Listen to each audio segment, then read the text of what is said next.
ሰላም እንዴት ናችሁ? ሀሴት ነኝ ከሀሴት ቲቪ። ዛሬ ደግሞ ጠቃሚ የስነ ልቦና ምክሮችን እነግራችኋለሁ። ቻናሉን ሰብስክራይብ በማድረግ ቤተሰብ ይሁኑ።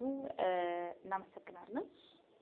እኔ ስነ ልቦና ከሰው ጋር እንዴት መኖር እንዳለብን፣ ስለራሳችን ስላለን ግንዛቤ አንዳንድ ነገሮችን ልናውቅ እንችላለን።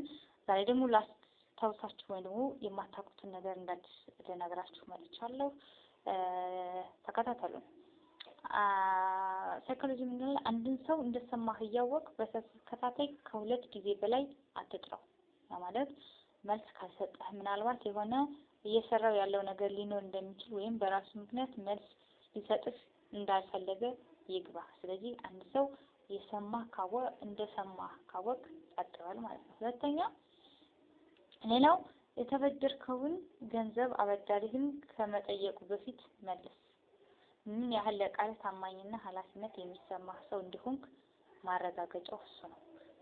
በአንጻሩ የተበደርከውን ጃንጥላም ቢሆን እስክርቢቶ ሳትጠየቅ መመለስ ቁም ነገረኝነትን ያሳያል። ስለዚህ ብድር መበደር በጣም ጥሩ ነገር ነው፣ ግን የተበደራችሁትን ወይም የተበደርነውን ነገር ከመጠየቃችን በፊት መመለስ ደግሞ ትልቅ ቫልዩ ይሰጣል ማለት ነው። ስለዚህ ለብድር ይላል። ሌላው ማንንም ሰው ሊጋብዙ ወደ ሆቴል ቢወስድህ ከሜኑ ውስጥ ውድ ዋጋ የሚያወጣው ምግብ አትዘዝ። ምክንያቱም ሰዎች ምን ያህል ደግ ቢሆኑ ይሉኝታ የሌለው ሰው መታዘባቸው እንደማይቀር አትርሳ ማለት ነው። አራተኛው፣ ማንም ሰው ለምን እስካሁን አላገባሽም አይነት የግል ጥያቄዎችን አትጠይቅ።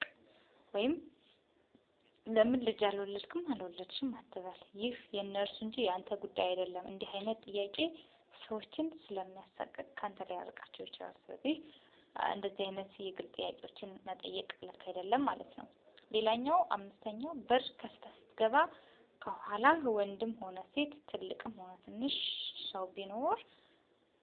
ማንም ሰው ቢኖር በሩ በላያቸው እንዳይዘጋ ያዝላቸው። ለሰዎች ትህትና ማሳየት አንተን ያስከብርህ መሆን እንጂ ትንሽ አያደርግህም። ሌላኛው ስድስተኛ፣ ከጓደኛህ ጋር ታክሲ ተሳፍራ ስትሄድ እሱ ከከፈለ ሌላ ቀን ደግሞ ራስህ ክፈል። ፈቅዶ ካልሆነ በቀር በይሉኝታ ማንም ሰው ያንተን ወጪ የመከፈል ግዴታ የለበትም። ሰባተኛ፣ ሁሌም እኔ ብቻ ልክ ነኝ አትበል። ለአንተ 6 ቁጥር የሚመስለው ለሌላው ሰው 9 ቁጥር ሊሆን ይችላል። ትክክለኛነትህ ካለህበት አንጻር የሚታይ አንጻራዊነት ነው። ከአንተ የተለየ አስተያየት ማግኘት ይጠቅምሃል እንጂ አይጎዳህም።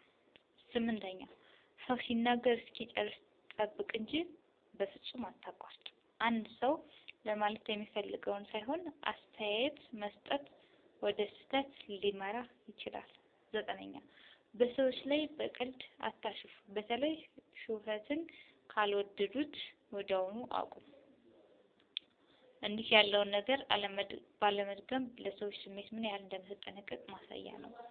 10ኛ፣ ሁሌም ሰዎች በጥያቄህ መሰረት ከረዱ በኋላ አመሰግናለሁ ማለት ይልመድብህ። 11ኛ፣ ሰዎችን በአደባባይ አመስግን። ምክንያቱም የሚታረም ነገር እንኳን ካላቸው ቀስ ብለህ በግላቸው ንገራቸው እንጂ በሰው ፊት አታሰጣቸው። ለማሻሻል የሚጠቅማቸው ይህንን ማድረግህ ነው። 12ኛ፣ ማንንም ሰው ክብደቱን በተመለከተ አስተያየት አትስጥ። ምናልባት ጥሩ ለብሳ ካየህ ዛሬ ዘንጠሃል ወይም በጣም ታምራለሽ ብቻ በል። ሰዎች ስለ ውፍረታቸውና ስለ ቅጥነታቸው ከፈለጉ ራሳቸው ይናገሩ እንጂ ያንተ አስተያየት ሊያበሳጫቸው ይችላል።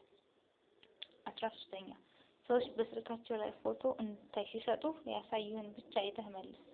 ሳይፈቀድልህ ወደ ቀጣዩ ፎቶ አትሂድ። በድንገት የግልና ማንም እንዲያዩ የማይፈልጉትን ፎቶ አይተህ ቅር ልታሰኛቸው ትችላለህ። 14ኛ፣ አንድ የስራ ባልደረባ ሐኪም ጋር ቀጠሮ አለኝ ካለህ ምንህን አሞህ ነው ብለህ አትጠይቅ። ደህና እንደሆንክ ተስፋ አደርጋለሁ ብቻ በል። የሰዎችን ግላዊነት አክብር። 15ኛ፣ በመስሪያ ቤት ስራ አስፈጻሚም ይሁን ጽዳት ሰራተኛ ሁሉንም ሰው በአክብሮት ጥራ።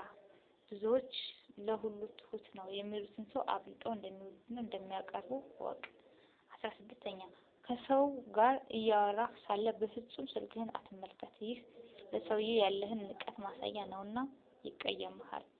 17ኛ ለሰው ምክር መስጠት ያለብህ ከተጠየቅ ወይም ከፈለገ ብቻ ነው። አንዳንድ ጊዜ ሰዎች አብዝቶ የሚመክራቸውን ሰው አይወዱም። ያነሱ በሱ ሊሰማቸው ይችላል። 18ኛ የሰውን እድሜና ደሞዝ አትጠይቅ። ራሱን ማውራት ካልፈለገ በቀር ሰው መናገር ከማይፈልጋቸው ነገሮች ዋነኞቹ እነዚህ ናቸው።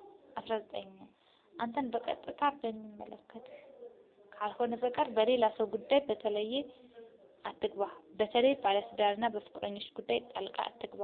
20 የዝነጣ መነጽር አድርገህ መንገድ ላይ እየሄድክ የምታውቀውን ሰው ስታገኝ መነጽርህን አውልቀህ አነጋግረው።